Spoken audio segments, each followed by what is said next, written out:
सार्वमंथन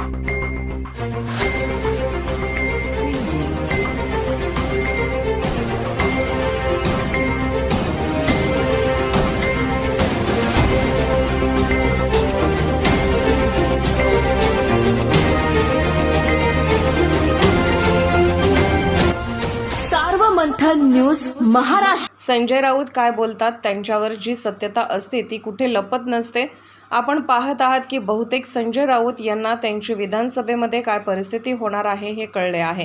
गेल्या 2 दिवसापासून भाजप आणि नरेंद्र मोदी अमित शहा यांच्याबद्दल ते गुणगान गायला लागलेत। महाविकास आघाडीने यांच्याकडे लक्ष द्यावे की नक्की यांच्या मनात काय चालले आहे। संजय राऊत यांनी एकनाथ शिंदे, देवेंद्र फडणवीस आणि अजित पवार यांच्यामध्ये बोलण्याची त्यांची पात्रता आहे का?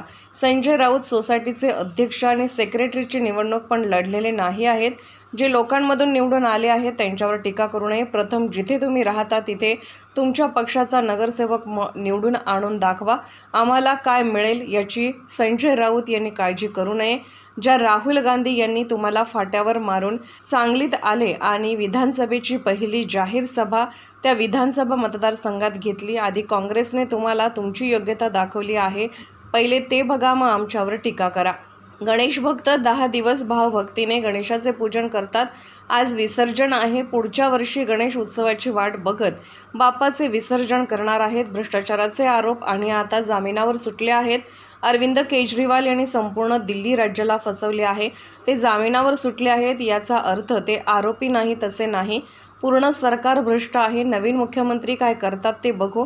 जो माणूस जेलमध्ये बंद होते त्याच्या नेतृत्वातच ते सरकार चालणार आहे। वर्षानुवर्ष नरेंद्र मोदी या देशाचे पंतप्रधान राहिले पाहिजेत याचा त्यांना शुभेच्छा। संजय गायकवाड मनापासून बोलले आहेत। पंडित नेहरू, राजीव गांधीपर्यंत आरक्षणाला विरोध केला आहे। सर्वांची आरक्षणाविरोधात भूमिका होती। डॉक्टर बाबासाहेब आंबेडकर यांनी लोकसभा निवडणुकीत काँग्रेसने पाडले। त्यांचं स्वतःचं स्ट्राईक रेट नाहीये। संजय राऊत काय म्हणतात त्याच्यावरती जी सत्यता असते ती कुठे लपत नसते। आणि आपण पाहताय की बहुतेक संजय राऊत यांना कळलेलं आहे की त्यांची परिस्थिती विधानसभेमध्ये काय होणार आहे। गेल्या 2 दिवसापासून भारतीय जनता पार्टी आणि मोदी, नरेंद्र मोदीजी, अमित शहाजी यांच्याबद्दल ते गुणगान गायला लागलेले आहेत। त्यामुळे लोकशाही आघाडीने याकडे लक्ष द्यावं की नक्की यांच्या मनात चाललंय काय याचा बोध लोकशाही आघाडीने घ्यायला पाहिजे। आणि संजय राऊत यांनी एकनाथ शिंदे आणि अजितदादा यांच्या विरोधात बोलण्याची त्यांच्यात पात्रता आहे का? अहो, सोसायटीचे अध्यक्ष आणि सेक्रेटरीची निवडणूक सुद्धा संजय राऊत लढलेले नाही आहेत। ते राहतात त्या ठिकाणी नगरसेवक पण शिवसेनेचा नाही आहे, तो त्या ठिकाणी आणू शकले नाहीत निवडून। त्यांनी जी व्यक्ती 5-5, 6-6 वेळा निवडून आलेले आहेत, आमदार झालेले आहेत, लोकांमधून निवडून आलेले आहेत, त्यांच्यावरती टीका करण्याचा प्रयत्न करू नये। प्रथम राहता त्या ठिकाणी तुमच्या पक्षाचा नगरसेवक निवडून आणून दाखवा, तुम्ही एखाद्या सोसायटीचा अध्यक्ष होऊन दाखवा आणि त्यानंतर या दोघांवर टीका करा। एवढी तुम्ही असेल तर पक्ष काढा आणि मग स्ट्राईक रेट दाखवा असं आव्हान दिलेलं आहे। दुसरीकडे जागा वाटपामध्ये केवळ 40 किंवा 5-10 जागा आणखी फेकून तोंडावर मारतील त्यांच्या भाजप। आम्हाला काय मिळेल, आम्हाला काय मिळणार यांची संजय राऊत यांनी काळजी करू नये।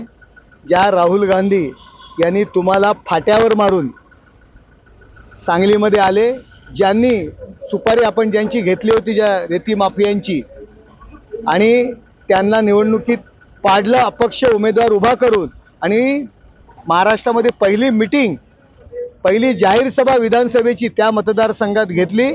आपण सुपारी घेतली होती, त्या सुपारीचा म्हणजे पीठ करून टाकलं, तुकडे तुकडे करून टाकले। आधी काँग्रेसने तुम्हाला तुमची योग्यता दाखवलेली आहे, त्यानंतर तुम्ही आमच्यावर टीका करा, पहिलं ते पहा।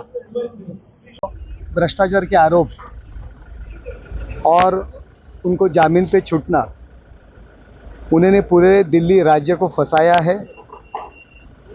उसके ऊपर आरोपी जरूर है, तो जामीन पे छूटे है इसलिए आरोपी नहीं है ऐसे नहीं है। पूरी सरकार वो भ्रष्ट है। अभी नए मुख्यमंत्री क्या करेंगे वो देखेंगे, लेकिन दिल्ली में उन्होंने सबने रिजाइन देना चाहिए, सब आमदारों ने, क्योंकि भ्रष्टाचार उनके ऊपर प्रूव हो गया। आदिसी नई मुख्यमंत्री बनाई गई है, पहली महिला मुख्यमंत्री देखने को मिल रहा है मायावती के बाद। किस तरीके से तो महिला मुख्यमंत्री बना नहीं, अभी क्या जो आदमी गुनाह के आरोप में जेल में बंद थे, उनके मार्गदर्शन में ही वही सरकार चलने वाली है, वैसे ही चलने वाली है। ममता बनर्जी लगातार एक तरफ जो है इस्तीफे की बात करती है अपने बयान में। केजरीवाल जो है या इलेक्शन कुछ जगह पर विधानसभा के होने वाले हैं। देखो, नरेंद्र मोदी जी काम कर रहे हैं, एनडीए की सरकार अच्छी काम कर रही है, तो वो बीच में रुकावटें लाने के लिए, लोगों को भड़काने के लिए सब कुछ चल रहा है, लोगों को मालूम है।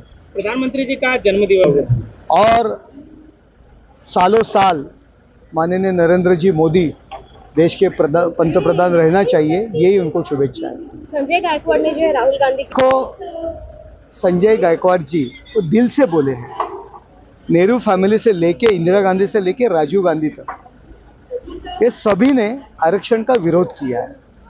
ओबीसी आरक्षण रहने दो, एससी एसटी आरक्षण की मुदत बढ़ाने का बात हो, सब लोगों ने ये आरक्षण के खिलाफ उनकी भूमिका थी। भारत रत्न डॉक्टर बाबा साहेब आम्बेडकर, उनको नेहरू जी और कांग्रेस ने हर टाइम विरोध किया, उनको लोकसभा चुनाव से गिराया। मंडल आयोग तय हो चुका था, लेकिन उसकी सिफारिश से लागू नहीं की इंदिरा गांधी सरकार और राजीव गांधी सरकार ने।